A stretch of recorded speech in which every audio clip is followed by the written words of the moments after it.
함께 기도하겠습니다. 참사랑의 아버지 하나님 은혜를 감사합니다. 우리를 주님께서 당신의 보배 피로 값주고 이 세상으로부터 사내시어서 당신의 소유로 삼으셨고, 그리고는 우리를 당신의 백성으로 삼아내시고자 당신께서 하신 모든 일들, 이 땅에 말구에로 오신 일, 골고다에서 우리를 위해서 보혈의 피를 흘리신 일, 그리고 사망의 무덤에서 사흘 만에 부활하시고 결국은 승천하셔서 지금 우리에게는 하나님의 영, 약속하신 성령이 되어 우리 가운데 들어와 계시는 이 모든 일을 알게 해주시고 체험하게 하시고 계시를 통하여 확신하게 하여 주시는 놀라운 은총을 입은 주의 백성들로 삼아내셨기에 우리는 이제 주님과 함께 동행하는 이 땅에서의 삶이 쓸쓸하지도 외롭지도 고단하지도 슬프지도 힘들지도 아니하고, 오히려 저희들에는 가벼운 발걸음과 기쁨의 마음들을 우리 가운데 주시어서 환하고 빛난 우리 주님이 주시는 참된 평강 안에서만 살아갈 수 있는 하늘나라의 백성의 그 삶을, 그 권세를, 그 능력을 누리게 하여 주시니 감사합니다. 오늘도 주님이 주시는 말씀을 저희들의 심령에 들려주실 때 마음으로 들어 귀로 다시 깨달아 알아들을 수 있는, 성령이 만들어주신 귀로 깨달아 알아들을 수 있는 귀한 시간이 되게 하여 주시옵소서. 예수님의 이름으로 기도하옵나이다. 아멘. 자, 우리 하나님 말씀 나눕니다. 오늘은 마가복음 11장 1절로 11절까지 함께 읽도록 하겠습니다. 마가복음 11장 1절로 11절입니다.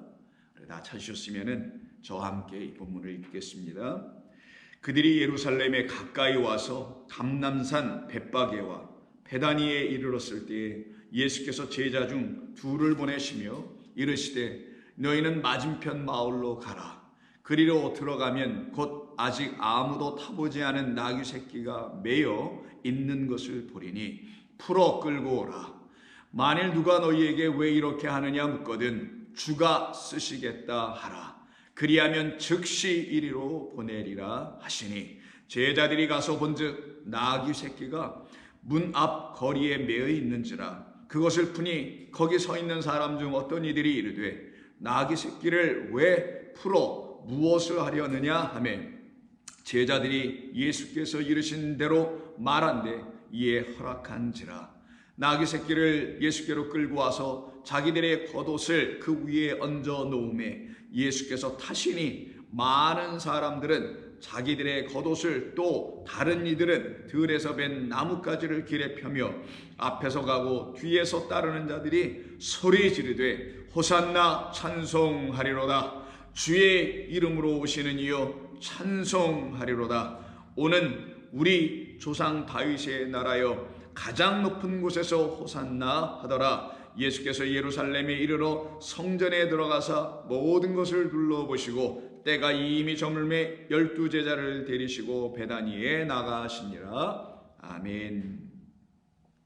자, 오늘은 우리가 마가복음 11장 1절로 11절에 있는 말씀을 가지고 우리 주님께서 이 시간에 또한 저희들에게 들려주시는 하나님의 거룩한 그 생명의 소리, 생명의 말씀을 저와 여러분이 함께 들을 수 있도록 우리 성령께서는 기도하는 모든 자들, 간구하는 모든 자들에게 들을 수 있도록 당신의 영을 마땅히 부어주실 줄로 믿습니다. 자, 오늘 본문은 여러분이 익히 많이 보셨던 소위 예수님께서 예루살렘 성에 들어가시는 그런 이야기를 기록한 것입니다. 그 예루살렘 입성 기사에 관계된 이야기를 가지고 지금 2000년 기독교의 역사 속에서는 이 본문을 근거하여 소위 여러분이 잘 아시는 부활주일 이전 바로 전주에 있는 종려주일이라는 것으로 교회의 절기로 이것을 또 가지고 지키고 있습니다. 근데 이 종려주일이라는 것은 종려나무, 그 야자나무라고도 하기도 하죠. 그 대추야자 열매가 맺혀지는 그런, 우리 여기서 뭐 팜추리라고 하는 그런 거 있지 않습니까? 그런 그 나무 그 잎사귀를 들고서 예수님이 예루살렘에 나귀 타고 들어가실 때 그 성에 있는 사람들이 환호하며 호산나 찬송하며 그 예수님을 환영하고 축복하는 그와 같은 이야기를 통해서 종려주일로 우리가 지키기도 하는 그런 본문입니다. 그런데 이 본문은 우리 기독교 안에서 종려주일로 지키라고 우리 주님께서 생각하시고 이건 종려주일에 합당한 말씀이니 종려주일로 너희들 지켜라 라고 해서 우리 주님께서 주신 것은 아니겠지요. 이것을 사람들이 종려주일이라는 것으로 우리가 만들어 이 본문에 근거하여 지키는 것에 불과합니다. 그런데 여러분들께서 종려주일을 전에 지켜보셨을 겁니다. 저희 교회는 종려주일 같은 걸 하지 않습니다.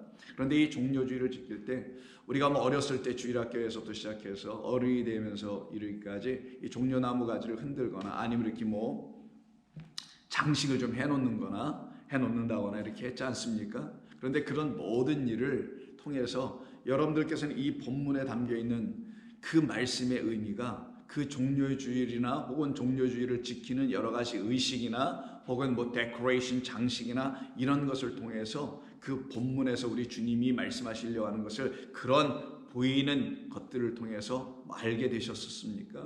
깨달으셨습니까? 소위 오늘 우리가 지금 읽고 있는 이 본문을 종려주일로 지키고 있는 기독교 신앙 안에서 그 신앙이 종려주일이라는 신앙이 여러분들에게 이 말씀이 주려고 하는 본래의 그 깊고 깊은 뜻을 여러분들에게 다 일일이 알려주셨던가요? 만약 여러분 다 그것을 통하여 들으셨다면 여러분 복된 성도들일 것입니다. 혹여 그 뜻이 여러분들에게 아직 다 들어오지 않았다면 오늘이 여러분들을 향하여 다시 한번 이 본문을 통해서 종려주일을 지키게 하는 본문이 아닌 여러분들 안에 우리 주님께서 왜 이런 말씀을 우리에게 주시는지, 또한 우리 주님은 왜 이렇게 나귀 새끼를 타고 예루살렘에 입성하시게 됐는지, 이 말씀은 저와 여러분이라는 우리 개개인의 성도와는 무슨 관계가 있으며 이 뜻은 무엇을 우리에게 말씀하고 있는지를 이 본문을 통해서 오늘 알게 되기를 소망하며 바랍니다. 오늘 본문을 한번 차근차근히 한번 우리가 나눠봅니다. 이 본문은 우리가 2번 정도로 나눠서 우리가 말씀을 나누게 될 거라고 생각이 되는데, 먼저 오늘은 전체적인 것을 한번 쭉 살펴보는 시간을 갖도록 하겠습니다. 11장 1절을 보시면은 그들이라고 합니다. 이때 그들은 예수님의 제자들과 그리고 예수님의 제자와 예수님을 따르고 있는 많은 그 외에 무리들이 있었습니다. 그들이 지금 우리가 지난 주에서부터 살펴보고 있었던 10장 32절 예루살렘을 향하여 올라가는 길이죠. 그 올라가는 길에 이제는 가까이 다 왔다라는 말씀이 오늘 본문 11장 1절입니다. 바로 그들이 예루살렘에 가까이 와서 감람산 벳바게와 베다니에 이르렀을 때 예수께서 제자 중 둘을 보내시며 명하시기를 너희는 맞은편 마을로 가라. 그리로 들어가면 곧 아직 아무도 타보지 않은 나귀 새끼가 매어 있는 것을 보게 될 것인데 그 나귀 새끼를 풀어 내게로 끌고 와라. 만일 누가 너희에게 왜 그 나귀 새끼를 풀어 가려고 하느냐라고 묻게 되면 너희는 그들에게 이렇게 대답해줘라. 주가 쓰시겠다. 주가 필요로 하신다 라고 너희는 그들에게 대답하라. 그리하면 그들이 그 나귀 새끼를 이리로 즉시 보내줄 것이다 라는 이야기부터 시작합니다.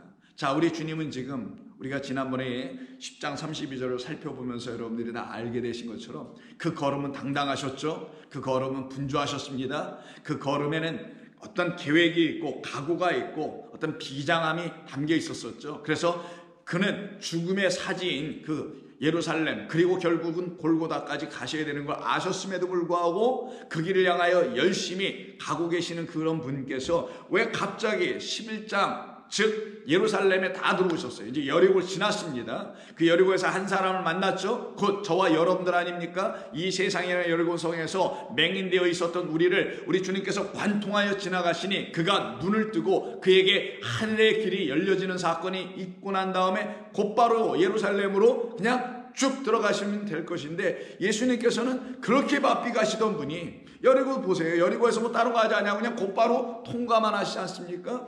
그랬던 분이 왜 이 11장 1절을 보면은 잠시 호흡을 가다듬듯이 그 바삐 달려왔던 그 행랑을 잠시 풀어내고 쉬는 듯한 모습을 보여주는 내용이 오늘 본문 1절인 것입니다. 그들이 예루살렘에 가까이 와서 곧바로 가면 되는데 감람산, 그 올리브 가든이라고 하죠. 겟세마네 동산입니다. 여기 벳바게와 베단이라는 동네에 이르렀을 때 거기서 잠깐 멈추십니다. 거기서 쉬십니다. 그리고는 12제자 중에 2제자를 택하여서 그들에게 저기 가면은 나귀 새끼가 하나 있을 텐데 가서 좀 풀어 데리고 와라. 그가 묶여 있을 것이다. 내가 주가 쓰겠다 와서 말하고 끌고 와라 라고 하는 명을 내리시더라는 거예요.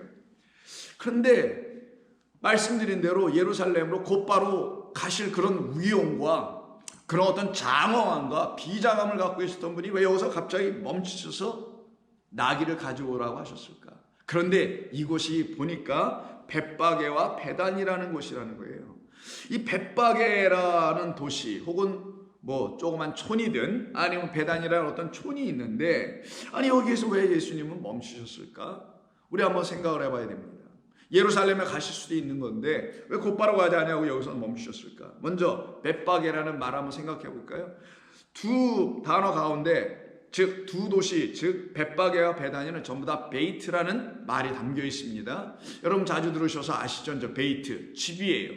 자, 집인데 어떤 집이냐? 바게라고 우리말로 되어 있는 그런 집인데 이거는 덜 익은 무화과, 설 익은 무화과, 아직 무화과가 익지 않은 집이다라는 그런 벳바게와 베단이 그 사이에 서 계시다라는 거예요.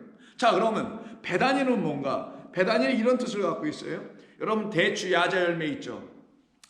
팜추를 쭉 올라가서 있는 대추 야자 열매가 그 데이트 트리라고 하는데 데이트 팜추리라고 하는데 그 데이트 뭐 여러분 시장에 나가시면 뭐 이런 가게 가시면 다 볼 수 있는 그런 데이트라는 게 있어요. 그 대추 야자 열매를가 많이 뭐 이렇게 자라고 그걸 그 재배하고 있었는지 이 동네 이름이 어떤 집이냐? 집은 집인데 많은 대추야자 열매가 달리는 집이다 라는 거예요. 자, 그러면은 우리는 예수님과 그 제자들이 지금 어디에 서 계신지를 여러분의 마음속에 한번 그려봐야 됩니다. 예루살렘을 지금 저쪽 앞에다 보고 있어요. 그리고 예수님은 가운데 계십니다. 근데 좌우편에 뭐가 있느냐? 사이라고 하니까 벳바게와 베단이라는 사이에 있다라는 거예요. 그리고서는 예수님께서 제자들에게 나귀를 끌고라고 명하는 그 자리가 벳바게 베단입니다. 벳바게, 자, 익지 않은 무화과, 먹을 수 없는 무화과를 갖고 있는 집.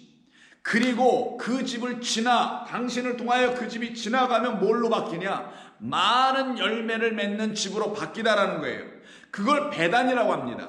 그러면 벳바게는 아직 익지 않은 무화과 나무예요. 그래서 다음에 우리가 살펴보겠습니다만은 11장 12절에 들어가면 즉 이 예루살렘 성을 예수님께서 나귀 타고 입성하신 바로 다음의 에피소드인 그 이야기를 들어보면은 베다니에 왔다 갔다 들락날락 하시면서 어떤 일을 보냐? 무화과 나무가 아직 잎사귀만 무성해. 그 이유는 아직 거기에 따먹을 열매가 제대로 맺혀져 있지 않음을 본 거예요. 바로 그걸 놓고 뭐라고 하는 거냐? 그게 바로 벳바게라고 말하려고 하는 것입니다. 그럼 벳바게라는 것은 우리 주님께서 무화과 나무를 누구를 놓고 얘기하는 거냐? 이스라엘을 놓고 얘기하는 거고, 무화과 나무, 포도나무 다 이스라엘이에요.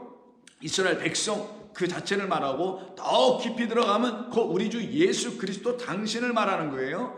자, 그 무화과 나무가 열매를 아주 탐스럽게 먹을 수 있을 만큼 익은 열매로 이렇게 내놓아야 되는데 이 벳바게라는 이 베이트 집은 그런 집이 되어 있지 못하다.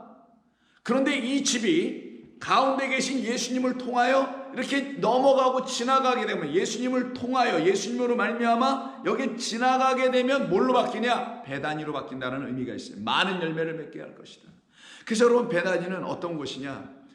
나사로가 여러분 죽은 나사로 살려낸 그 나사로 있죠. 그 나사로가 살고 있는 동네가 베다니이고 문둥병 환자였다가 고침을 받았던 시몬, 문둥병 시몬이라는 사람이 살고 있는 동네라고 요한복음에서 또 말씀하고 있습니다. 그리고 그 안에서 여러분 향유 그 시몬 베드로의 집, 시몬 그 문둥이 시몬 그 집에 나병 환자 시몬의 집 베다니 동네 그 집에서 한 사건이 또 일어나죠. 그게 뭐예요? 예수님의 머리에 한 여인이 와서 향유값을 깨어 붓는 일이 벌어져요. 자, 그럼 베다니는 벌써 의미가 달라지죠. 살아나고 또 죽고 살아나는 열매 맺는 이 아이가 담겨 있는 곳이 베다니라는 거예요. 하늘의 미랄로 오신 예수께서 바로 성도 우리 한 사람 한 사람 향해서 십자가에서 보혈의 피를 흘려 죽어 주심으로 결국은 나사로라는 사람이 살아나게 되는, 우리라는 성도가 살아나는 그 이야기를 담은 동네가 바로 어디냐? 베단이었다는 겁니다. 그래서 하늘의 미랄이 땅에 떨어져 많은 열매를 맺게 될 것이다가 요한복음 12장에서 말씀하는 거랬어요. 그래서 11장 나사로의 부활, 살아남, 그리고 12장에 가서 바로 그 얘기, 하늘의 미랄 이야기가 떨어지는 거란 말이에요. 자, 그렇다면 여러분들께서 이런 성경이 말씀하고 있는, 성경만이 우리에게 질서대로 순서대로 알려주려고 하는 이런 말씀을 기본적으로 이렇게 이해를 하시고, 그걸 여러분의 마음 가운데 기초 지식으로 성경에 있는 하나님의 말씀, 우리 주 예수 그리스도께서 행하신 모든 일을 온전히 깨닫기 위해서 그런 기초적인 이해가 여러분들 가운데 일단 자리 잡게 되면은 예수님께서 왜 여기서 잠시 멈추셨는지를 알 수가 있게 되는 겁니다. 왜 그랬을까요?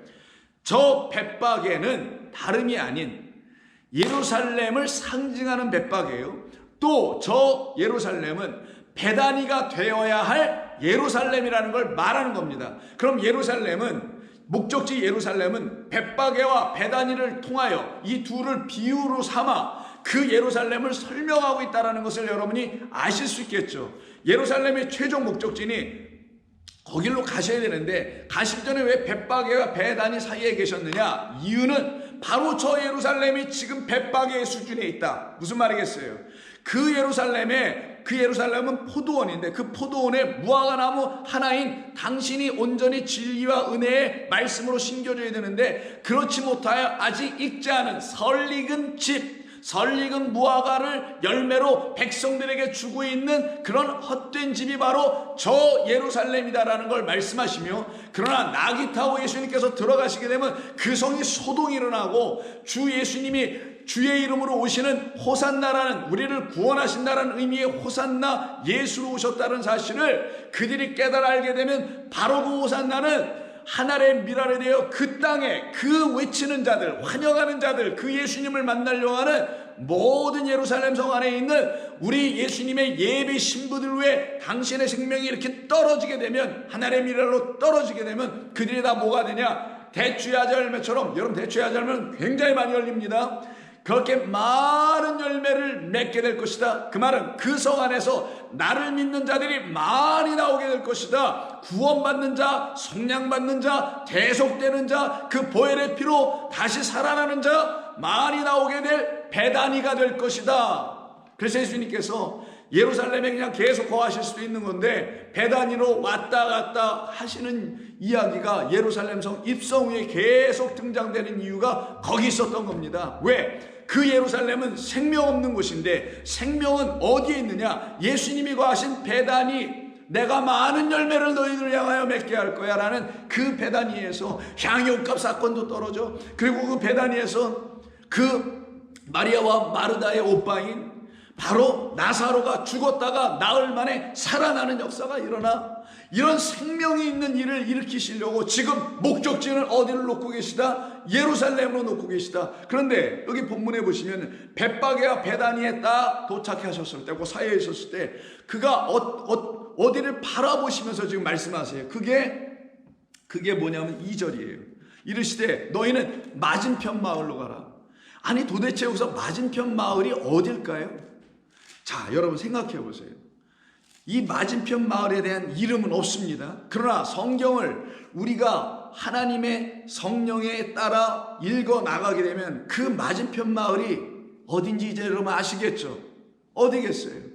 1절에서 말하고 있는 예루살렘 밖에는 맞은편 마을이 없는 거예요. 이 본문의 문맥상에서도 그렇고 실제적으로 지형적으로도 그렇고, 우리가 그 예수님께서 그 제자들과 서 있는 그곳에서는 바로 맞은편이라는 건 예루살렘밖에 없고요, 또 예루살렘일 수밖에 없는 근거가 있습니다. 너는 저 맞은편 마을로 가라. 그리하면 그리로 들어가면 곧 아직 아무도 타보지 않은 나귀 새끼가 매여 있는 것을 내가 너희들이 보게 될 것이다. 그러면 그 나귀 새끼를 풀어 내게로 끌고 와라. 그런데 푸는 과정에서 만일 누가 너희에게 왜 이렇게 하느냐고, 이거 어디다가 쓰려고 하느냐고 너희에게 묻게 되면 너희 이렇게 대답하라. 주가 쓰시겠다. 자, 그러면 주가 쓰시겠다고 하란 이 명령을 듣고 즉시 그리로 가서 그 일을 행하러 가는 사람들은 바로 다른 데로 가는 것이 아니라 그 나귀 새끼가 묶여있는 그곳을 향하여 가겠죠. 근데 예수님의 제자들은 맞은편 마을이 어딥니까? 라고 묻지 않았다라는 거예요. 본문은 그것을 생략하기도 했습니다. 왜? 그것은 이미 우리에게 알려주는 거예요. 어떤 사람들에게? 계시의 영을 받은 사람들에게는 다 알 수 있도록 우리 주님께서 이렇게 잠금장치 같은 걸 놓으시고 하나님의 영, 당신의 영을 엎드려 무릎 꿇고 구하지 않는 자들은 이 맞은편 마을이 도대체 어딘지는 그냥 스킵하고 관심 없게 그냥 지나갈 것이 뻔할 뿐만 아니라 엉뚱한 맞은편 마을로 또 선택하여 분명히 거기서 어떤 것을 찾으려고 할 수 있기 때문인 것입니다. 그러나 성도에게는 이 맞은편 마을은 우리 주님이 가시려고 하는 그곳 예루살렘이었구나라는 걸 반드시 즉각적으로 알게 됩니다. 왜 그러냐면은 그 맞은편 마을로 딱 가보니까 어떻게 되어 있는지를 4절에서 알려주는데, 그 말을 보면 알 수 있어요. 제자들이 가서 본즉 나귀 새끼가 어느 상황 어디에 묶여 있는지를 구체적으로 알려줍니다. 나귀 새끼가 그냥 묶여 있다고 하면 되잖아요. 근데 예수님은 이렇게 말씀하지 않으셨어요. 나귀 새끼가 그냥 묶여만 있을 거다. 근데 그들이 가보니까 이렇게 묶여 있어요. 문 앞 거리에 매여 묶여 있더라는 거예요. 문 앞 거리가 쭉 있는데, 거리가 있는 그 거리에 어떤 집이 하나 있다라는 거예요. 그 집에는 집을 들어갈 수 있는 뭐가 있겠어요? 문이 있겠죠. 그 문 앞에 묶여 있다라는 거예요. 그러면 이 나귀는 문 안에 있다라는 거예요? 문 밖에 있다라는 거예요? 길가 문이니까 그 집 바깥에 있다라는 거죠. 그럼 그 집이 뭐냐? 그 성경에서 항상 말하는 그 집 문 밖은 한 군데밖에 없어요. 예루살렘 성전이라는 그 문, 그 집 밖, 마치 거지 나사로가 그 부잣집 문 바깥에 문간에서 앉아서 그 주인이 이거 내가 안 먹을래 그래서 던져버린 거, 마치 누가 뭘 던진 것처럼 건축자들이 이 돌을 쪼개다 보니까 네모 반듯하게 나올 때 쪼가리 돌, 그 돌을 버리듯이 이건 불필요해요, 이건 먹을 수 없어, 이건 건축을 하는데 질 수 있는 그런 석재료가 될 수 없어서 툭 하고 버리고 툭 하고 상에서도 버리는 그거를 주워 먹는 자. 왜? 그것이 진짜인 거를 알고 있는 성도니까. 그들은 다 어디 있더라? 문 안에 있지 않고 문 밖에 있더라. 이 문이 바로 예수님이 곧 들어가시게 될 어느 문, 예루살렘 성 문이란 말이에요. 그 문 밖에 앉아있는 자, 바로 문 안에 들어가 있지 않는 자, 그 땅에 속하지 않고 그 땅 밖에 있는 자, 그 성 안에 소유가 되지 않고 그 성 밖으로 나와 있는 자, 무너졌도다 바벨론 성이요 내 백성아 너희는 거기서 빨리 나와라서 그 문 밖으로 나와 있는 자. 그래서 여기서 문이라는 걸 뚫으라고 씁니다. 이 문 밖으로 나와 있는 상태인 거예요. 근데 그들이 말하죠. 여기서 좀 이상한 게 있습니다. 아니 예수님께서 갈릴리에서 주로 살으셨는데, 아니 예루살렘에 더군다나 그 문 밖에 매여 있는 나귀가 예수님의 거라는 얘기잖아요. 이 본문의 근거에 보면은. 왜냐하면 뭐라고 했어요? 3절 이거 풀어오라 하면서, 만일 누가 너희에게 왜 이렇게 하느냐, 이걸 왜 풀어가느냐라고 물으면 주가 쓰시겠다. 그럼 주 뭐예요? 이 나귀의 주, 나귀의 curious 주인은 예수님이라는 거예요. 그럼 나귀를 누가 소유했다라는 겁니까? 예수님이 소유했다라는 거예요. 근데 아무리 문맥을 따져보고 어디 읽어봐도 예수님이 나귀를 소유했다는 얘기는 한 번도 없었고, 더나라 이 예루살렘을 가시는 길에 노상에 있었기 때문에 예수님께서 당신의 나귀를 거기 한 데다가 문 밖에다 묶어놓고 몇 년 동안 밖에 돌아다니실, 이거 말이 안 되잖아. 이게 아무리 이렇게 생각하고 저렇게 생각해도. 그럼 이 말이 아니라 이 나귀 새끼는 도대체 그럼 예수님의 소유라고는 말씀하시는데 예수님이 언제 이걸 당신의 소유로 삼은 적이 있으셨냐고요. 도대체 무슨 말씀을 하려고 하는 것인가? 자, 이 본문과 같은 병행 본문인 누가복음을 한번 보시면 누가복음 19장에서 32절 이하에서 똑같이 이런 이야기를 나누게 됩니다. 예수님의 제자들이 두 사람이 갔어요. 나귀를 풀려고 합니다. 31절에서 나귀를 풀면서 주가 쓰시겠다고 하니까 그 보내심을 받은 자들이 가서 그 말씀하신 대로 만났어요. 나귀 새끼를 33절 풀 때에 그 임자들이 이렇게 돼 있어요. 그 임자가 뭐예요? 그 나귀 새끼의 임자들이 이르되 어찌하여 나귀 새끼를 푸느냐? 이렇게 돼 있습니다. 이 나귀 새끼의 주인은 누구라고요? 본래 주인은 이 문맥상 이야기 속에서는 예수님이 아니었다라는 거예요. 겉으로 드러난 이 이야기 속에서는 실제 이 나귀 새끼의 주인은 어떤 임자들이라는 말로 번역된 어떤 사람들의 것이라는 거예요. 그들의 소유라는 거예요. 그런데 여기서 우린 중요한 두 가지 사실을 놓쳐서는 안 됩니다. 이 본문을 깨달아 알려면은 왜 예수님이 나귀를 풀어오라고 명하셨는지와 왜 그 나귀를 타셔야 됐는지와 그리고 왜 그 나귀의 임자들과 주인이 왜 이렇게 갈라지고 나눠지는 이 모든 것이 의미하는 것이 무엇인지 알려면 이 말을 좀 살펴봐야 돼요. 이때 우리말로 임자들이라고 번역했는데 임자는 뭐예요? 주인이죠. 주인. 우리식 표현은. 그러면 이때 임자들이라고 하네요. 아니 나귀 새끼는 한 마리인데 두 마리도 아니야 한 마리인데 아니 여기 무슨 임자들이 있어요? 여러분이 집에 갖고 계신 여러분의 차의 그 소유가 여러분도 되고 이웃집 사람도 되고 저 어떤 다른 동네 사람도 됩니까? 여러분이 아는 지인들이 여러분의 차 한 대를 다 같이 소유합니까? 그러지 않잖아요. 마찬가지로 이 나귀는 새끼는 한 마리인데 아니 임자들 주인들은 여럿이야. 여기 뭐라고 본문에 되어 있냐면 호이 휴리오이 이렇게 되어 있어요. 헬라어로. 제가 굳이 말씀드리는 거는 그 휴리오스는 주인이라는 뜻, 주님 할 때 쓰는 말. 이 나귀 새끼의 주인들이 여럿이다라는 복수형으로 써 있다라는 거예요. 아니 이건 뭐 임자들이라고 해서 주인으로 생각해도 말이 안 되고 더 나아가서 큐리오스로 생각하면 이 나귀 새끼는 단순히 그냥 자기의 임자, 자기의 주인이 어떤 사람 하나 정도가 아니라 여럿이었다라는 얘기네요. 근데 우리 주님은 이렇게 얘기하시네요. 가서 데리고 와라. 그리고 주가 쓰시겠다고 하라 할 때 당신이 주란 말이에요. 당신 주 한 사람밖에 없죠. 한 분밖에. 한 분, 당신이라는 예수님 한 분과 그리고 다수의 다른 차원의 어떤 주들이라는 복수, 여러 주인, 여러 주들과의 관계와 차이를 여기서 우리에게 보여주는 겁니다. 예수님께서는 지금 우리에게 알려주시려고 하는 게 있고 제자들에게 먼저 깨달아 알게 해주려는 게 있었던 거예요. 너희는 가서 그들에게 말하라. 그 나귀 새끼의 주인은 너희들이 아니야. 그 나귀 새끼의 주인은 나 예수야. 나 곧 하늘에서 온 인자야. 너희들은 그 주인이 될 수 없어. 그런데 이 나귀 새끼는 한때 누구의 주인이 되었느냐, 누구의 소유가 됐었느냐, 여러 주인들의 소유가 됐다라는 거예요. 무엇을 말하냐? 전에도 여러분 신년초 말씀에서 멍에를 매는 얘기할 때 우리가 바로 그 나귀 새끼라는 걸 여러분들 한번 말씀드린 적이 있었습니다.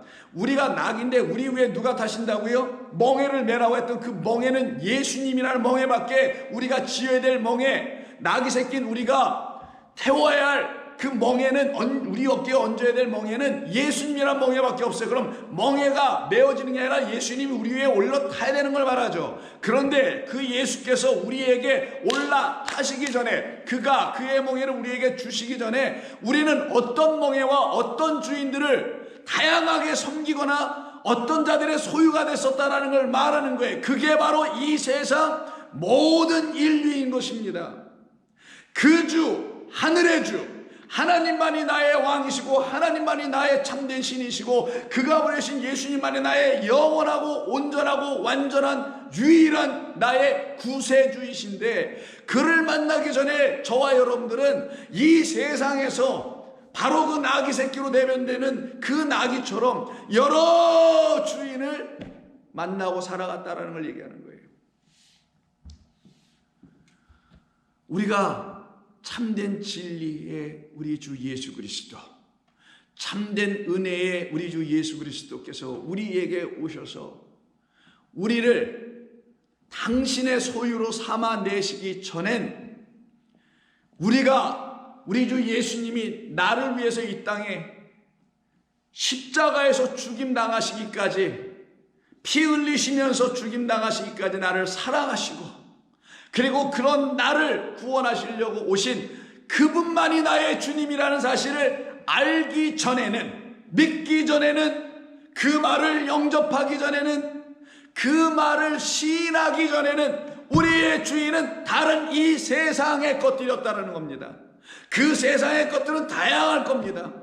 이 세상의 자랑, 욕심, 정욕 등등도 우리의 한때 다 주인들의 역할을 했을 것이며, 이 세상이 내놓는 철학, 가치, 기준 등등도 다 우리의 주인의 역할 노릇을 했을 것이며, 그래서 우리의 생각과 마음과 우리의 삶의 행동까지도 다 그것들이 우리를 지배하여 우리는 그의 소유가 되어 그가 말하는 대로 끌려갔을 거라는 거예요. 세상 철학이 말하는 대로, 세상 정치가 말하는 대로 끌려가고, 이리 끌려가고 저리 끌려가는, 그래서 우리의 주인은 복수의 주인들이었다는 겁니다. 그때 주인 중에 하나는 나 자신도 나에게 주인의 역할을 하며 살아갔다는 사실을 여러분은 알고 있어야 된다는 거예요.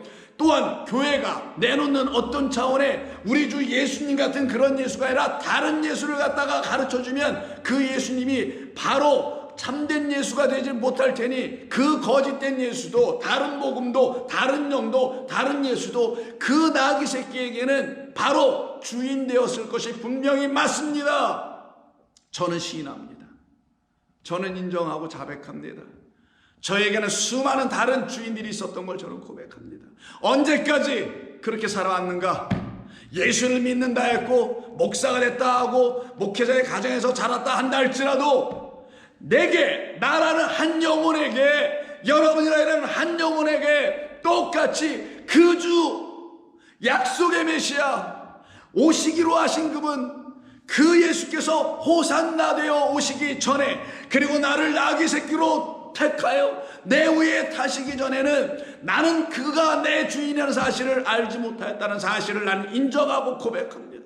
그러나 이 부족한 나귀 새끼에게, 이런 부족한 나귀 새끼에게도 우리 주님 오셔서 이 누추하고 이 불쌍하고 이 지저분하고 이 연약하고 이 더러운 존재에게도 우리 주님 찾아오셔서 나를 택하여 나의 잔등을 빌리시고 나를 타셨다는 사실을 깨달아 알게 됐을 때, 나는 이젠 살든지 죽든지 이젠 내 것은 내 것이 아니구나, 내 목숨도 내 목숨이 아니구나, 내가 갖고 있다는 어떤 여타의 것은 다 내 것이 아니고 살든지 죽든지 나는 주를 위해서 살아갈 수밖에 없는 아주 기쁜 감사한 새로운 삶을 살아가게 된 것입니다. 여러분은 어떠십니까?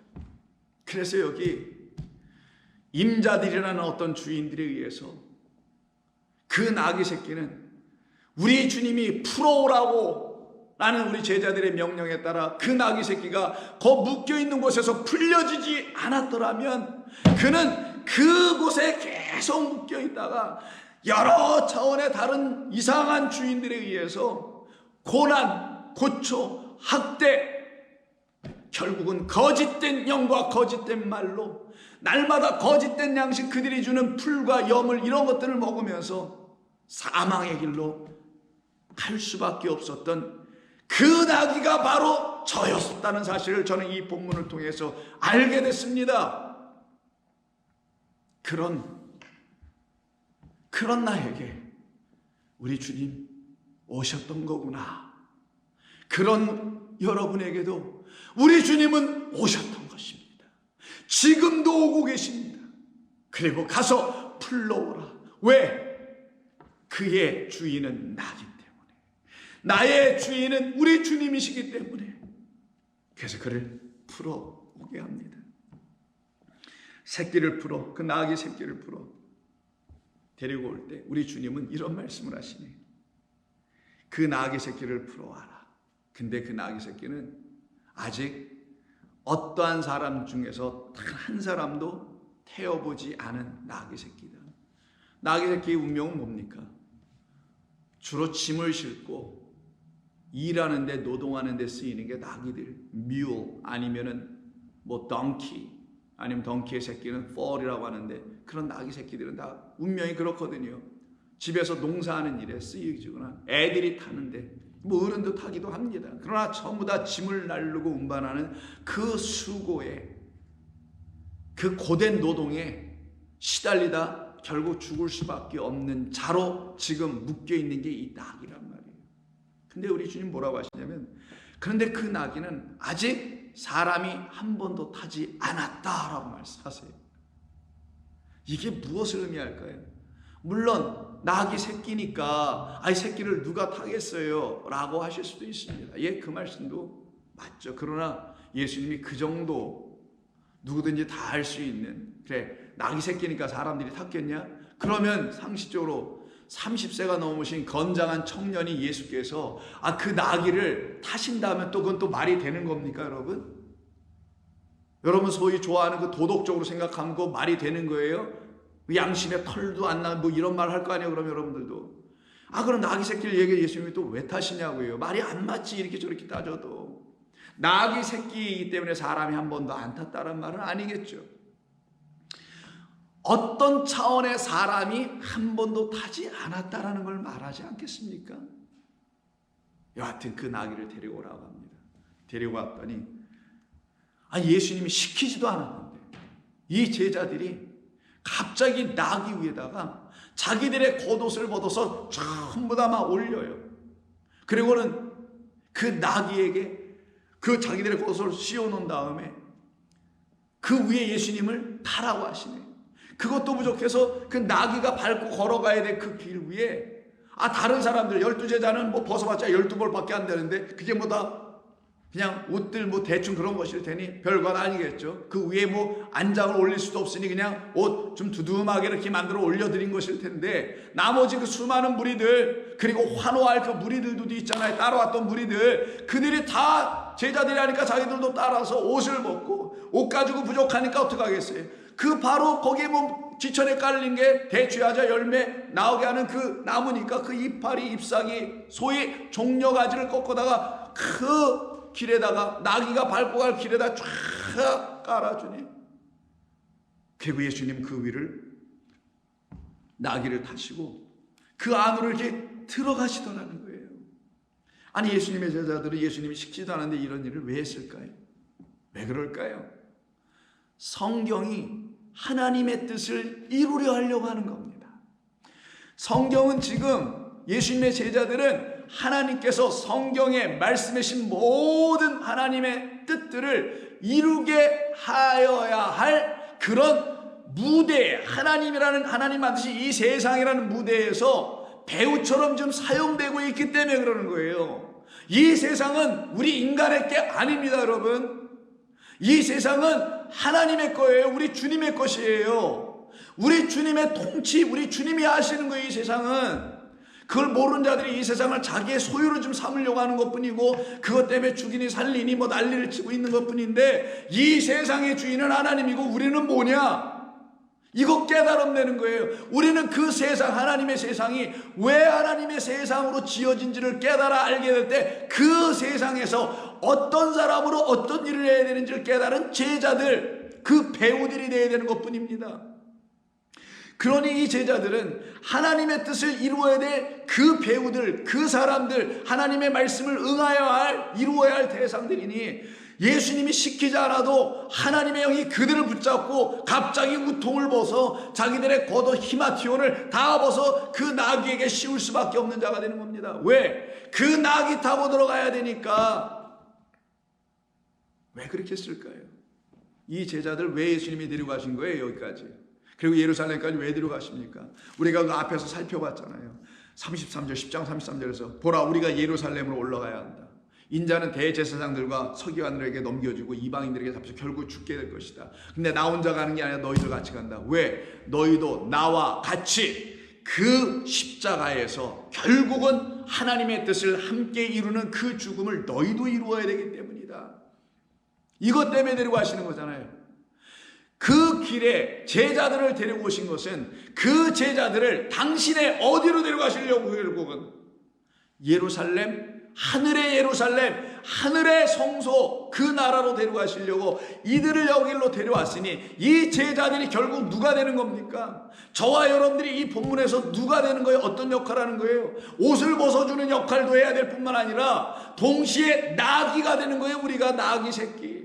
이 본문에서의 나귀 새끼는 저와 여러분을 말하는 겁니다.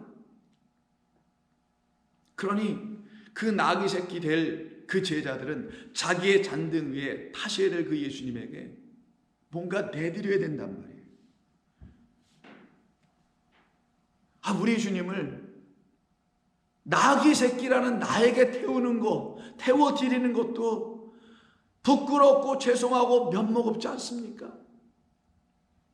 우리 주님 하늘의 왕이요 하나님의 아들이요 만왕의 만주의 주께서 나 같은 나귀를 택하지 않고 많은 이 세상의 왕들이나 장군들이 택하는 준마, 윤기가 흐르고 키도 크고 달리기를 하면은 너무 멋지게 힘차게 달릴 수 있는 그런데 딱 올라타셔야 전 그 위용도 드러나고 정말 하나님의 아들이요 만왕의 왕으로 딱 보여드릴 수 있을 텐데 그걸 타셔도 시원찮을 뿐이 나 같은 나귀, 그것도 나귀 새끼, 연약하고 힘이 없고 장정이 올라타면 갸우뚱거려야 되고 힘 버거울 수밖에 없을 것 같아 보이는 그런 나귀 새끼인 나를 우리 주님이 택하셨다. 그리고 우리 주님은 그 위에 앉으신다. 그럼 우리가 내드릴 게 뭐가 있겠어요?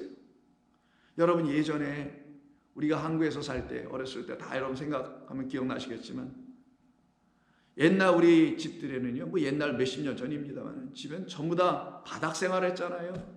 지금은 아파트 생활에 카우치니 소파 생활을 한다 합니다만 다 바닥 생활했습니다. 그러면 평상시에는 이게 바닥에 장판이나 이렇게 종이를 바른 데 앉아서 생활했지만 손님이 오시거나 하면은 어떻게 합니까? 뭘 내드립니까? 방석을 내드리죠. 방석이라는 게 꼭 집집마다 있었어요. 대여섯 개씩 몇 개씩. 왜냐하면 손님 오면 그걸 쫙 깔아서 앉혀드리려고. 그게 뭡니까? 이 누추한 저희 집에 오셨는데 여기 바닥에 이 멍석에 이런 데 어떻게 앉으실 수 있어요? 방석 예쁘게 문양되어 있는 푹신푹신한 방석 내드리면서 여기 앉으시라 그러죠. 그럼 또 손님은 괜찮습니다. 또 주인은 앉으시라고. 서로 신랑이 한 2번, 3번 하다 결국은 그 방석에 앉죠. 여러분들 옛날 그런 기억 다 있으시죠? 왜 그렇게 하는 겁니까? 왜 그들에게 그 손님들에게 내주는 거예요? 우리 집이 누추하고 별 볼 일 없는데 이렇게 이런 데까지 이렇게 찾아오셔서 너무나 고맙습니다. 여기라도 좀 앉으세요 라고 하는 거 아니겠어요? 여러분이 만약에 이 나귀 새끼라면, 그런데 하늘의 왕 거룩하신 우리 주님이 그런 나귀에게 내 등잔을 잔등을 내빌려서 내가 좀 타야 되겠다 하신다면 여러분이 뭘로 내드리겠어요? 나 같은 자, 깨끗하지 못한 자, 한없이 부족하고 연약한 자, 이런 자가 내드릴 수 있는, 그게 바로 겉옷으로 지금 설명하고 있는 것입니다. 우리 주님은 그런 준마를 타시고 그런 멋지고 그래도 부족하신 그런 분인데, 우리 주님께서 당신의 편리나 위용이나 아니면 그런 어떤 것을 다 위하여 우리 주님께서 타시길 원하셨다면 결단코 나귀 새끼를 택하지 않으셨을 겁니다. 그런데 우리 주님이 나귀 새끼를 택하여 그 위에 타셨다라는 것은 당신을 위하여 타신 게 아니라는 거잖아요.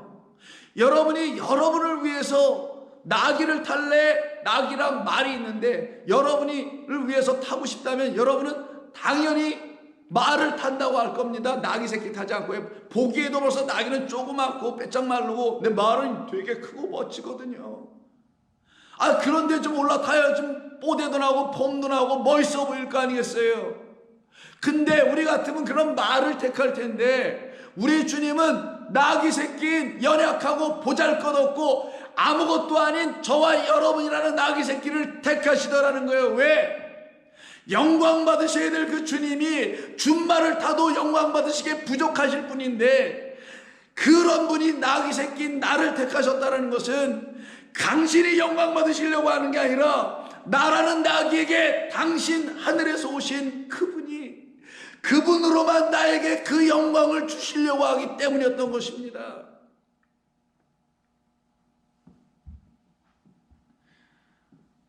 만약 주님께서 당신을 드러내시길 원하셨다면, 그런 높은 자가 되길 원하셨다면, 그런 세상에 말하는 크고자 하는 자가 되길 원하셨다면 주님은 우리를 택하지 않으셨을 겁니다. 나귀 새끼를 택하지 않았을 겁니다. 저와 여러분이라는 보잘것없는 연약하고 세상에서 별 볼 일 없을 뿐만 아니라 하나님의 말씀으로 볼 때 죄인이고 부정하고 더럽고 연약하고 자주 넘어지고 하는, 그래서 어디 주님 태우고 어디 갈 만한 데도 없어 보이는, 그분 어디 모시고 어디 감히 가기조차 부끄러운 그런 우리를 왜 택하셨을까요? 왜 우리를 타시려고 하실까요? 당신의 영광을 우리에게 주시려고 하는 거겠죠. 그러나 이 본문과 같은 복음으로 기록되어 있는 요한복음 12장을 보면 이때 예수님의 제자들은 나귀 타고 들어가시는 예수님을 환호하는 그 모습, 호산나 외치는, 그래서 그 소동이 일어나고 있는 그 성의 사람들과 자기들이 함께 따라가는 이 상황이 이게 도대체 뭔지를 다 알지 못했었습니다.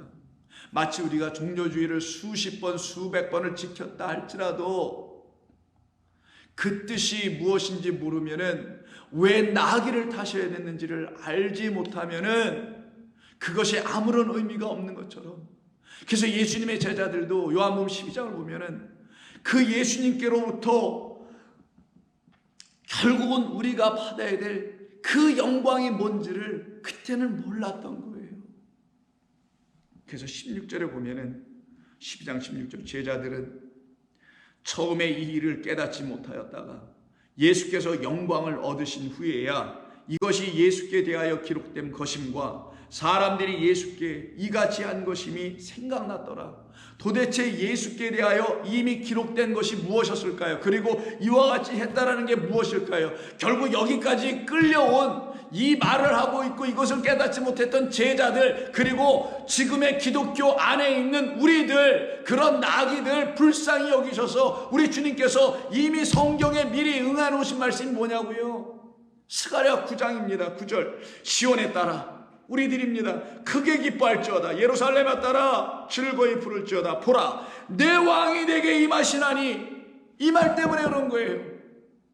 그 나귀에 올라탄 그분 예수는 우리의 왕인데, 그 왕이 지금 나귀에 탄 게 아니라 우리들 위해 임하려고, 그가 우리 가운데 임하지 않으면 우리는 하나님의 그 영광의 빛을 받을 수가 없기 때문에, 당신은 이미 그 영광 가운데 계시지만 그 영광이 뭔지를 모르고 있는, 구원받음의 영광, 진리의 빛, 생명의 복음의 그 말씀이 우리 가운데 들려지는 그 영광이 뭔지를 모르고 있는 그런 나귀 새끼인 우리들에게 우리 주님 임하실 것이라는 스가랴서의 이 말씀이 본문, 우리 본문 마가복음에서 지금 응하고 있는 거란 말이에요. 보라, 내 왕이 내게 임하시나니 그는 공의로우시며 구원을 베푸시며 겸손하여서 나귀를 타시나니, 나귀의 작은 것 곧 나귀 새끼를 타시더라.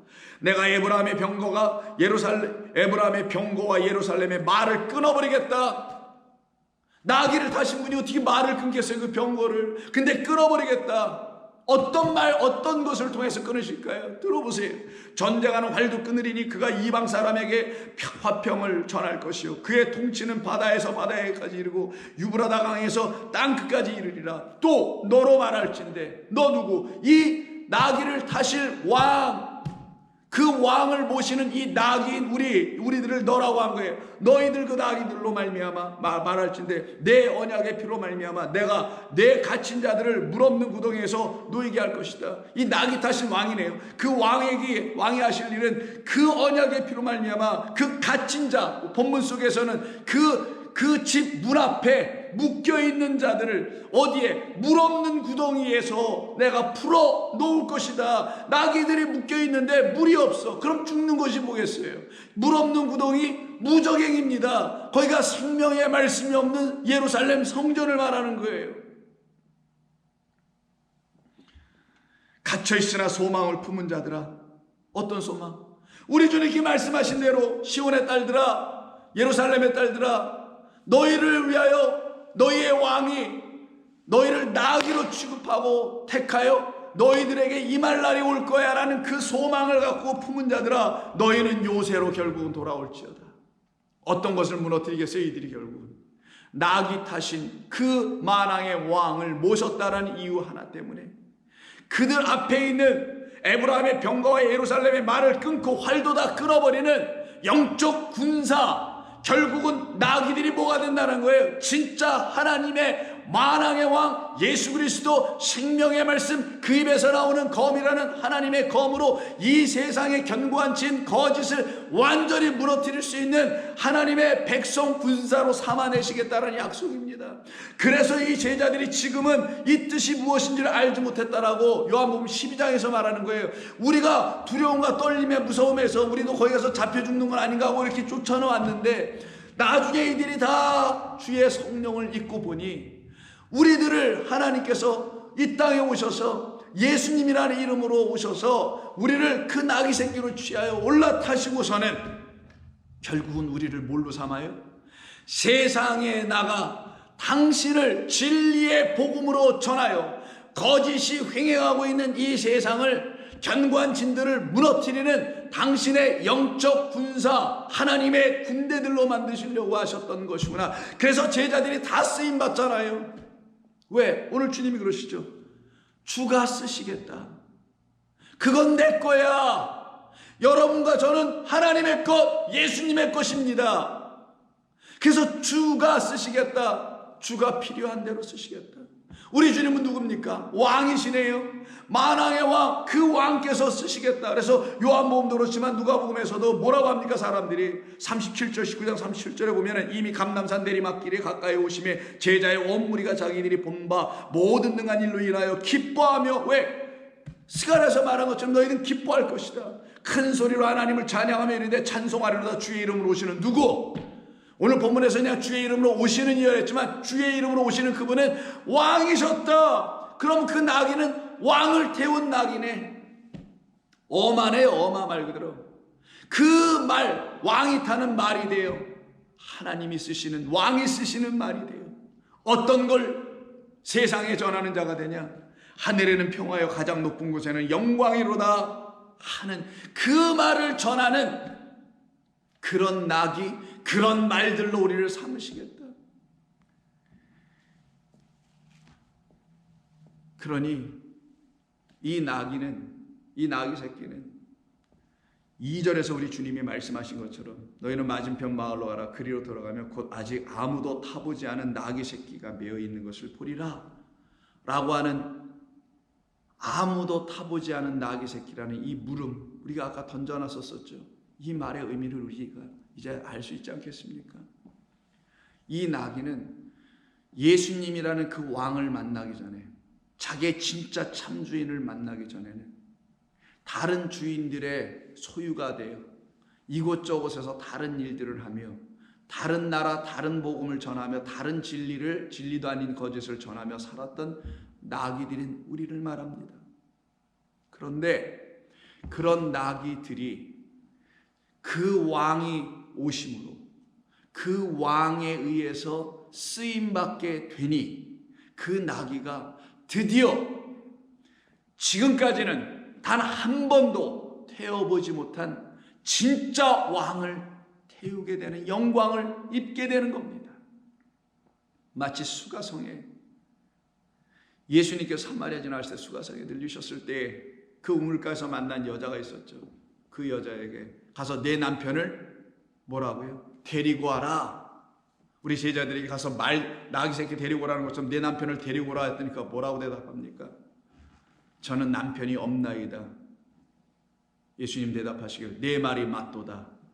너에게 남편이 5이 있었으나 지금 내가 같이 살고 있는 그는 내 남편이 아니니라 라고 말씀하시죠. 그럼 그 여자에게는 남편은 곧 여자에게 주인이죠.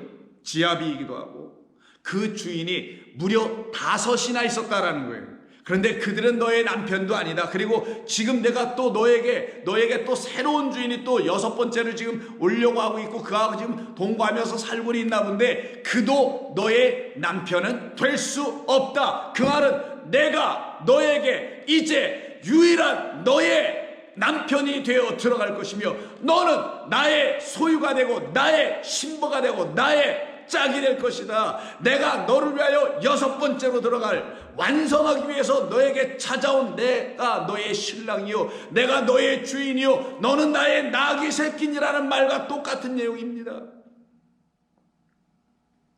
그래서 그들 모두에게는 우리들 모두에게는 이 땅에 사는 모두는 단 한 사람도 빠짐없이 예수라는 그 주인 그 왕이 나를 나귀 삼아 타시기 전에는 나는 단 한 번도 참된 주인을 모셔본 적이 없었던, 참된 주인을 만나본 적이 없었던, 참된 왕을 섬겨본 적이 없었다라는 사실을 여러분과 저는 다 시인해야 합니다. 그러나 그런 우리, 죄를 시인하고 자백하는 우리에게 우리 주님 불쌍히 여겨주셔서 우리를 당신의 소유로, 나라로, 백성으로, 왕같은 제사장으로 삼아내요. 긍휼을 입은 자, 너희가 전에는 긍휼을 입지 못하였으나 이제는 너희가 긍휼을 입은 자니라라고 하는 베드로전서 2장 9절 10절에 있는 말씀 그대로 우리가 드디어 그 긍휼을 읽고 우리 주님이 찾아주신 그 긍휼과 사랑을 입은 그 은총을, 은혜를 입은 자들 되어서 우리 주님을 모실 수 있는 자가 되는 겁니다. 그것이 바로 지금까지 한 번도 어느 누구도 태워보지 않았다라는 의미예요. 이게 나귀 새끼이기 때문에 어리기 때문에 사람들이 아직 타지 않았다라는 의미일 수도 있겠지만 정작 이 말씀에서 우리에게 전해주시려고 하는 말씀의 의미는 이 나귀 새끼는 진리의 왕 예수 그리스도를 태워보지 못했던 나귀 새끼였었다라는 것을 말하며 단 한 번도 그 인자를 태워보지 못했던 그 나귀였는데 그 나귀를 우리 주님이 풀어오라 내가 탈 테니까 그러면 이 진리를 단 한 번도 태워보지 못한 이 나귀는 이제 드디어 그 주인을 만난 나귀가 되는 것이며 그리고 그 나귀는 드디어 처음으로 자기의 영원한 주인 생명의 주 그 왕을 모실 수 있는 그 영광을 입은 자가 되는 겁니다. 이것을 예수님을 영접했다고 하는 겁니다. 아무도 태워보지 못했던 그 나귀가 드디어 주님이 쓰시겠다고 하는 그 하늘의 명령이 그에게 떨어지자마자 그는 주님의 소용, 주님이 쓰시는 도구가 되고 그 이후 그는 예수님을 진리의 왕으로 모시고 태워드리고 예루살렘 성으로 들어갑니다. 들어갔더니 수많은 사람들이 종려가지 나무를 흔들면서 환호하며 그 예수님을 맞이합니다. 진정 예수님을 맞이하고 있는 그 현장에서 정말 기쁘고 즐겁고 영광과 영예를 누리고 있는 자는 누구였을까요? 누구여야 할까요? 나귀 새끼여야 합니다. 또한 나귀 새끼입니다. 나귀 새끼는 나는 한 번도 그런 것을 경험해보지 못했어요. 묶여 있었었고, 풀려난다 하더라도 다른 수많은 주인들에 의해서 짐이나 나르고 회초리나 맞아야 돼. 이리 와라 저것을 하라 하고 이 수고 저 헛된 수고나 하게 될 그런 나귀요, 그런 나귀가 무슨 영광을 받으며 호산나 찬송하리로다 라고 하는 소리를 들을 수 있는 기회라도 있을 수 있겠었냐고요. 그런데 그 나귀가 예수님의 소유가 딱 되다 보니 내가 쓰겠다, 저건 내 소유야. 원래 본문의 의미도 소유입니다. 저건 내 소유야, 내 것이야 라고 하시는, 내가 지명했으니 내 것이야 라는, 그래서 예수님을 진리의 왕으로 모시고 그분 모시고 지금 들어가는 그 이 길에 정말 영광을 받은 자가 누굴까요? 이야기 속에서는 예수님처럼 보입니다. 그러나 잘 보세요. 낙이 타신 예수님, 겉으로 보여지기는 영광 받는 것처럼 보여지고 환호받는 것으로 분명히 보여지는 건 맞아요. 그러나 정말 우리 예수님이 진리의 왕으로 영광 받으시는 그 현장에, 그 자리에 정말 마음이 뜨거워지고 기쁘고 정말 감사한 사람은, 그 존재는 낙이 새끼입니다. 사실 저와 여러분입니다. 저와 여러분 위에 진리의 왕 그리스도 예수, 생명의 왕 그리스도 예수가 타시면 그 여러분들을 몰고 이 세상으로 우리 주님은 가실 것이며, 그 세상에 있는 수많은 문들을 열고 부수시고 그 성문을 무너뜨리시며 그곳에 수많은 죽어가는 영혼들에게 진리의 그리스도, 생명의 말씀의 그리스도를 그 나귀 새끼의 입을 통하여 선포하게 되면 거짓된 선지자들은 무너지게 될 겁니다. 마치 발람이 나귀를 타고 갈 때 그 나귀가 결국은 입을 열어 그 위에 타고 있는 거짓 선지자를 책망하였듯이, 우리가 한때는 거짓된 마귀, 거짓된 예수, 거짓된 하나님을, 잘못된 하나님을 모시고 이주인 저주인에 쓸려 끌려 이리저리 왔다 갔다 시간 낭비, 인생 낭비, 믿음의 삶의 낭비를 시커나고 있었을 그때, 그 나귀가 결국은 우리를 향하여 하늘의 음성을 들려주실 때 내 위에 타셔야 될 분은 참 선지자, 나사렛에서 오신 그 선지자밖에는 내 위에 타실 분이 있어서는 아니 되는 것이구나 라는 걸 알게 되는 거예요. 그래서 마태복음 21장, 같은 병행 구문인 마태복음 21장 마지막 10절 11절 보면 예수께서 예루살렘에 들어가시니 온 성이 소동하여 이르되 이는 누구냐 하거늘 무리가 이르되, 아니 나귀 새끼는 말을 못하니까 무리들을 통하여 얘기하는 것뿐이지만 사실 나귀는 나니까, 여러분이니까 여러분이 뭐라고 소리 질러야 되겠어요? 내 위에 타신 분은 하늘의 왕이야. 내 위에 타신 분은 참 선지자, 나사렛에서 오신 선지자 예수니라. 선지자는 예루살렘 성 밖에서 죽는 법이 없다 하신 그 예수는 나를 데리고 진리를 선포하여 그의 죽음의 그 피를, 그 하나님의 미랄을 또다시 어떤 심령들에게 또다시 뿌려주시려고 나를 사용하고 계시는 나사렛 예수, 하늘의 선지자, 나의 왕이요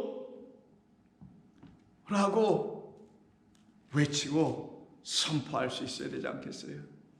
그때 이 세상은 그와 같은 외침을 선포하는 참 진리의 왕을 모시고 가며 그 나귀들이 세상을 향하여 선포할 때 거짓된 발람이 그 말을 듣고 깨어나듯이 이 세상의 거짓 선자들이 그 나귀, 우리 주님 모시고 하는 단 한 번도 태워보지 못했지만 누구를, 진리를, 누구를, 예수님을 이제는 그분 한번 태우고 난 다음에는 다른 것은 태울 수가 없어.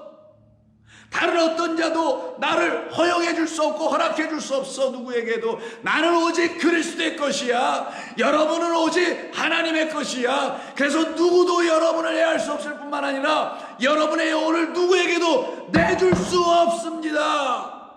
이것이 구원받은 자가 우리 주님 앞에 감사할 수 있는 유일한 길이 올시다.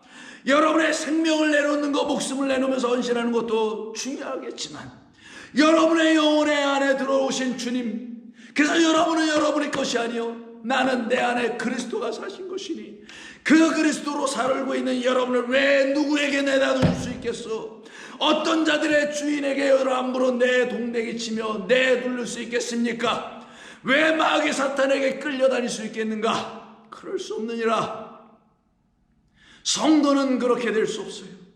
우리 주님 한번 타셨더라면, 우리 주님 나귀 새낀 저와 여러분에게 한번 타셨더라면, 그리고 여러분을 끌고 봐라, 나를 모시고 나를 태우고 가는 너 영광받은 자여, 너 나귀 내 영광받은 내 백성들이여, 봐라, 너로 말미암아 나를 영접한 너, 나를 만왕의 왕으로 진리의 그 충신과 진실로 나를 모시고 가고 있는 너를 향하여도 지금 호산나 찬송하지 않느냐? 너를 통하여 지금 이 세상이 나를 영접하고 있지 아니하느냐? 너 그런 나귀 새끼로 너 나의 종이 되길 원하느냐?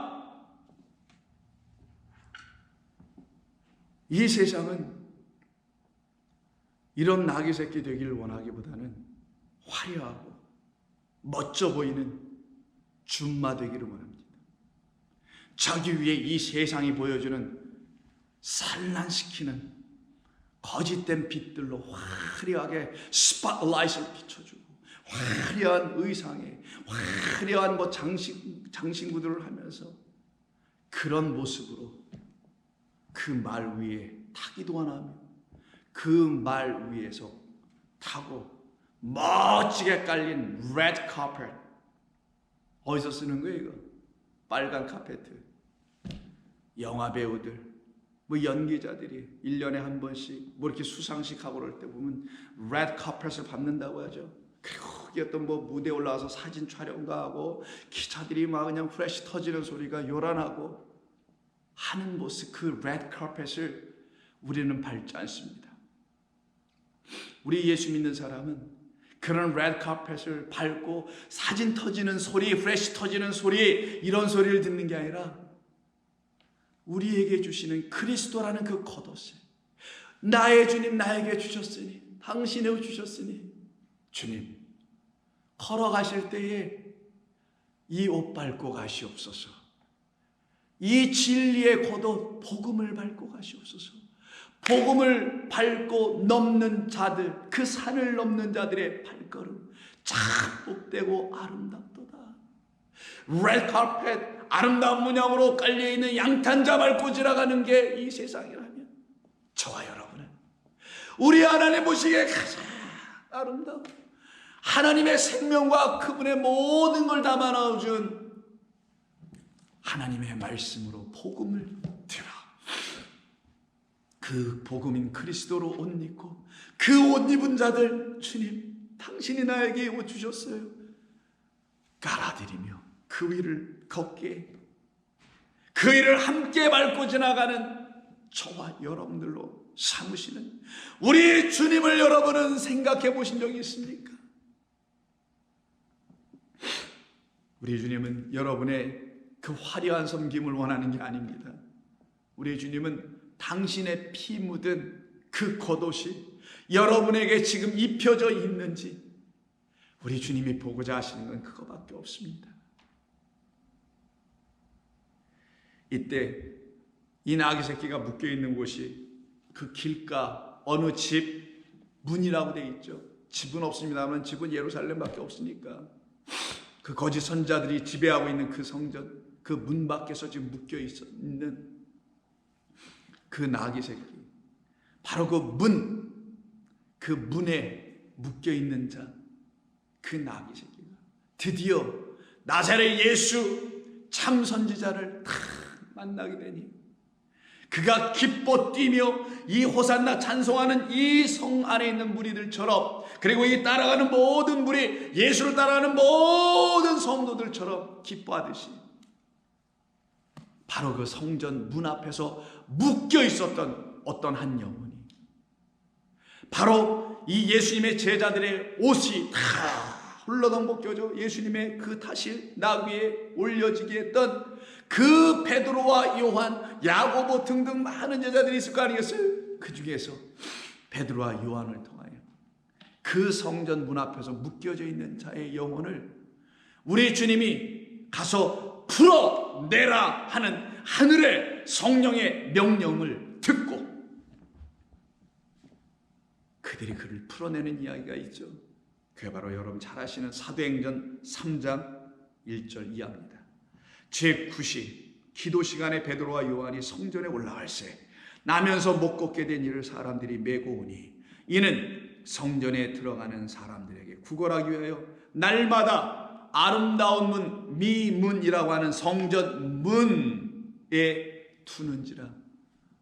나면서부터 못 걸으니 어떻게 되겠어요? 묶여있는 나귀와 별반 다를 바가 없죠. 누가 그를 움직여주지 않으면, 요즘 같은 휠체어가 있어서 그가 움직일 수 있을지 모르겠지만 들어다 앉혀주지 아니하면 갈 수도 없는, 근데 그가 앉아있는 곳이 매일매일 어디냐? 성전 바깥에 있는 그 입구 문 앞에, 그것도 아름다운 문, 미문, 그 앞에 가다 놨어요. 그가 베드로와 요한이 성전에 들어가려 함을 보고 구걸하거늘 베드로가 요한과 더불어 주목하여 이르되 우리를 보라 하니 그가 그들에게 무엇을 얻을까 하여 바라보거늘 베드로가 이르되 은과 금은 내게 없거니와 내게 있는 이것을 내게 주노라. 내게 있는 것을 내게 주노니 나사렛 예수 그리스도의 이름으로 일어나 걸어라. 나귀 새끼가 이 순간에 풀려지는 역사입니다. 나귀 새끼를 풀어오라고 두 제자 보냈죠. 오늘 본문에 그 제자가 누구였을까요? 바로 베드로와 요한으로 설명되고 있는 저와 여러분들 아니어야 되겠습니까? 저와 여러분들이 한때 낙이었고 베드로도 요한도 한때 묶여있는 나귀 새끼들이었으나 우리 주님이 그들을 택하여 갈릴리에서 그들을 타시고 예루살렘까지 오신 것이고 그렇게 타고 오셨다는 사실을 알려주려고 나귀 새끼 가서 풀어와라. 내가 저 나귀를 탈 것인데 그 나귀는 바로 너희 내 사랑하는 제자들이라. 그 나귀를 한번 태웠던 이 베드로와 요한은 이제 다른 예수, 다른 복음, 다른 영 태울 수 없고 다른 왕은 그들이 섬길 수가 없게 되네. 오직 누구를? 나사렛 예수시라. 그만 태울 수 있는 자. 그를 태우고 그 성 안으로 들어가기 전에 그를 풀어. 그 안진뱅이며 거진 그 영혼을 풀어. 일어나라. 풀려져라. 그 성에서 나오라. 거짓된 너의 복수의 다수의 주인들에게서 어서어서여 나와라. 너를 자유케 하며 너를 풀어내며 너를 다시 영원한 하나님의 소유로 만드시려고 하시는 우리 주 예수 나사렛 그 선지자의 이름으로 명하노니 일어나라. 성도여 일어나시오. 성도여 그 묶인 것에서 풀려나시오. 거짓된 말에서 묶이지 마시고 거짓된 여러분의 마음에서도 묶이지 마시고 세상의 가르침에게도 묶이지 마시오. 여러분은 우리 주님이 보혈의 핏값으로 사심을 당한 하늘의 백성 하나님의 나귀 새끼들입니다. 오른손을 잡아 일으키니 팔과 팔목이 곧 힘없고 뛰어 서서 걸으며 그들과 함께 성전으로 들어가면서 걷기도 하고 뛰기도 하고 하나님을 찬송하니 모든 백성이 그 걷는 것과 하나님을 찬송함을 보고 저 사람이 본래는 저 미문 앞에서 구걸하던 자가 아니야. 근데 어찌된 일이야? 라고 다 놀라버리네요. 이때 이에 입에서 찬송이 나오죠. 누가복음 같은 오늘 병의 꿈은 예루살렘 성으로 입성하는 그곳에서 사람들이 찬송하지 않던가요? 37절 19장 30절 보면은 큰 소리로 하나님을 찬양하며 기뻐하며 찬양하며 어떤 것을 보고 하나님의 향하신 능한 일로 인하여 이것을 보고 낙이 타고 가는 게 왜 능하게 보이겠어요? 그게 뭘 능한 거냐고요. 그러나 성도들의 눈을 열어놓으면 아, 그 나귀는 나구나. 그러니 이게 있을 수 없는 일이었지. 왜 나 같은 거적대기 같은 더러운 영혼에게 하나님의 거룩한 성전이 될 자격이 없는 나에게 그런 나를 택하여 나를 당신의 영광을 입을 수 있는 자로 만들어줬으니 이거는 사람으로는 할 수 두라밀 수가 없고 오직 하나님으로서만 하실 수 있는 일이었구나. 이 능한 일로 인하여 그 나귀들, 그 예루살렘의 딸들, 하나님의 백성들, 예수의 제자들은 기뻐하며 하나님을 큰 소리로 찬양하더라. 그 찬양이 이 사람에게서도 쏟아져 터져 나오게 됩니다. 그래서 같은 단어를 사용합니다. 그렇게 찬송하는 거예요. 그 찬송하는 그 살아난 그 백성, 그 백성이 그 성전 미문에 앉아있는 그 영혼이 하나님을 기뻐 뛰며 찬송하네요. 자기를 살려내신 하나님을 찬양하네요. 자기를 타신 자기의 임금 누구를, 내 임금 참 좋은 예수, 참 좋은 임금, 사랑의 임금, 사랑의 왕 예수를 찬양합니다. 왜? 그가 들은 건 나사렛 예수, 그 이름을 들었으니 그 나사렛 예수, 그 만왕의 왕을 찬양하네요. 이렇게 찬양하지 않았을까요? 이렇게 멋지게 찬양하지 않았을까요?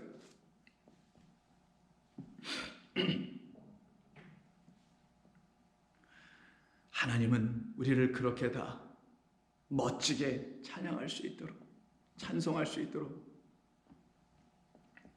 우리를 불러내신 겁니다. 우울하고 염려되고 쓸쓸하고 외롭고 황량하고 답답하고 답이 없는 것 같은 이 세상에서 저와 여러분을 눈을 뜨게 하시면 그런 것들이 먼저 쫙 보여지는 겁니다. 하나님의 눈에 의해서 눈을 뜨지 못하면 이 세상은 여전히 멋져 보이고 화려하고 대단한 것이 있는 것 같고 여기서 해야 할 것이 아직도 많은 것 같아 보이는 것이 아직 눈 뜨지 못한 자들이에요. 그런데 혹시 여러분들 중에 지금 우울하십니까? 답답하십니까?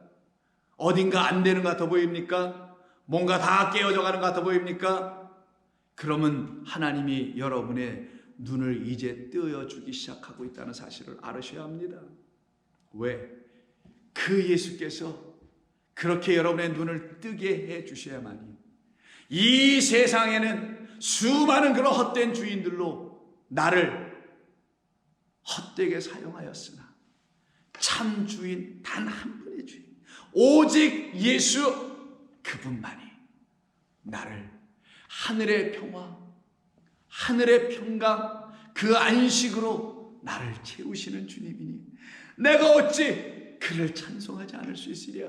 기뻐 뛰며 주를 본 사람은 찬송하지 않을 수 없죠. 내 임금 예수 내 주여, 이 죄인이 주님 앞에 한없는 은혜 받고서 내 생명 모두 드리오니 그 풍성하신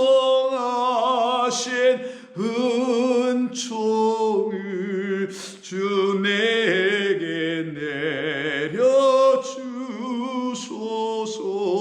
내 임금 예수 내 주여, 내 허물은 덮으시고 주 십자가에 흘리신 그 피를 믿는 마음보사 내 중한 죄를 사하여 참 평안한 마음 주소서. 내 임금 예수 내 주여, 이 마음과 이 천한 몸 그 보배 피로 값주고 주 친히 사신 것이오니, 주 보혈의 값으로 사신 것이오니 나 이제 사나 죽으나 다 주의 뜻만 따르며 살겠습니다. 바로 우리는 그렇게 우리 주님의 부르심을 받아 우리 주님의 사랑 가운데 거하여 주님만 의지하며 살아가는 사람들입니다. 그들은 다시 주님에 의해서 주님의 나귀들이 되어 그 나귀를 타시고 우리를 타시고 이 세상이라는 성으로 들어가실 때는 우리는 단순히 나귀가 아닙니다.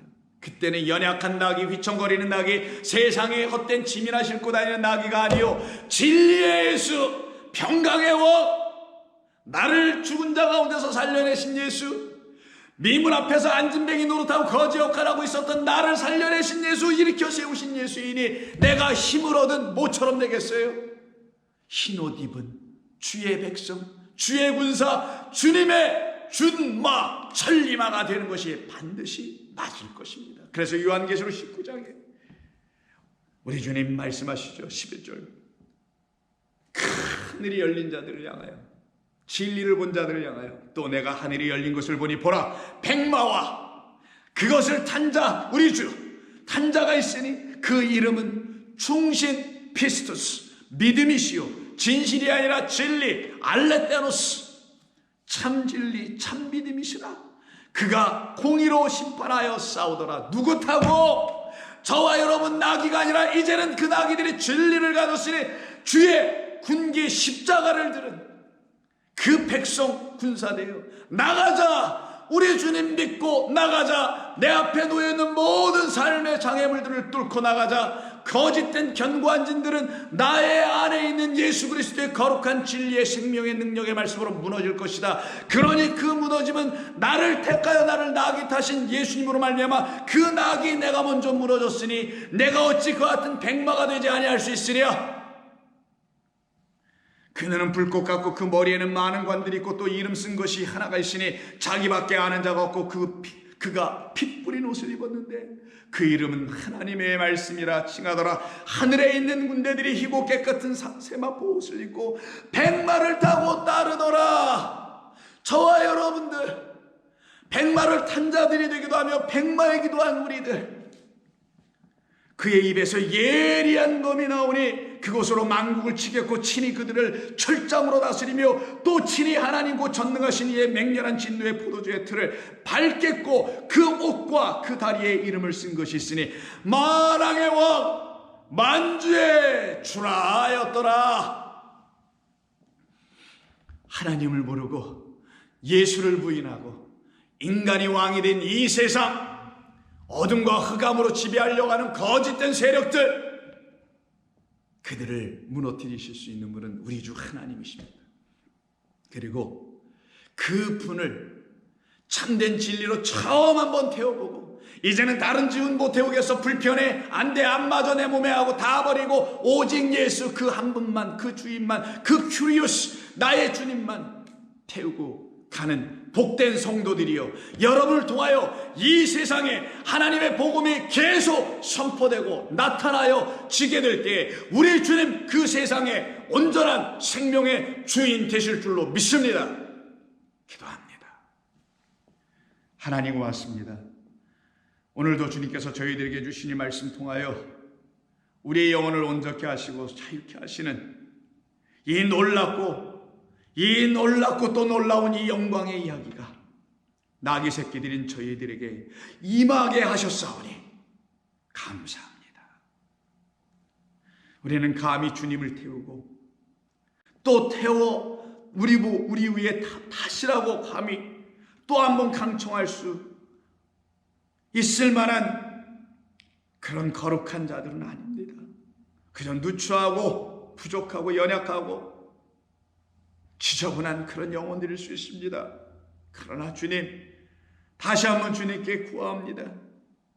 그때 저희들을 타셨듯이 저희들을 다시 당신의 도구로 사용하셔서 타시기를 간절히 원합니다.